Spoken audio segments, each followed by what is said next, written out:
ভাবি কি হয়েছে? আপনাকে না আজকে অনেক সুন্দর দেখা যাইতেছে। তাই অনেক, এই জন্য তো আজকে আমি সেজেছি যেন তুমি বলো আমাকে সুন্দর লাগছে। এটা তো আমি এনে দিছি। কবে? না মানে দাদা যে বিদেশ থেকে পাঠিয়েছিল সেটা। সেটা বলো, তুমি কবে আমাকে শাড়ি কিনে আনবে? তুমি হাত খরচ নাও আমার কাছ থেকে। হ্যাঁ আমি নেবো না, কে নেবো বলো? হ্যাঁ সেটাই তো, তুমি নিবা না কে নিবে? আমার স্বামী বিদেশে খাটবে আর তুমি উড়াবা। এখানে বুঝে আমার কোনো পরিশ্রম হচ্ছে না। এই যে রোজ রোজ তুমি আমাকে দুপুরে একবার, রাতে একবার, সকালে একবার আমাকে যে এই যে এত খাটাও, আমার পরিশ্রম হয় না?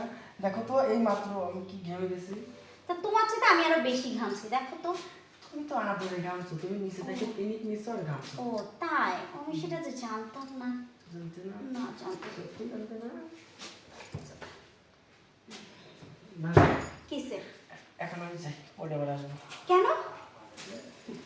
এই তোমার কাছে আইলে না তুমি ছাড়তেই চাও না, এদিকে বলো আমার নাকি কোনো পরিশ্রম হয় না। এই তোমাকে এত আদর করে আমার কোনো পরিশ্রম হয় না? না হয় না? না।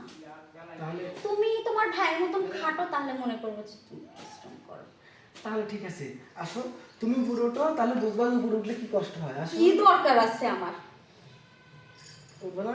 না। ঠিক আছে আমি উঠছি তাহলে। রাতে শুরু করে দিই। না তুমি বসে থাকবা কেন?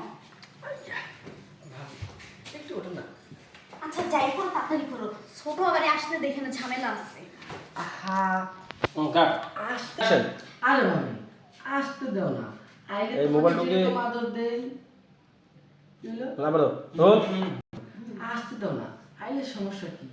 এতদিন তুমি একা একা আদর নিতে, ছোট ভাবি আসলে ছোট ভাবি করে দেবো। তাই না, আসতে দাও, ছোটকে দেখে সময় মতো নিয়ে এসে পড়বে ছোট। ভাবি, ভাবি, আরে ভাবি এসব কি দেখতেছি আমি? ছি ভাবি ছি, তোমাকে তো আমি নিজের আপন বোনের মতো দেখতাম, বড় বোনের মতো দেখতাম, আর তুমি ভাই বিদেশে হতে এইসব কাজ করতেছো। আর এই বাইরের ছেলেটাকে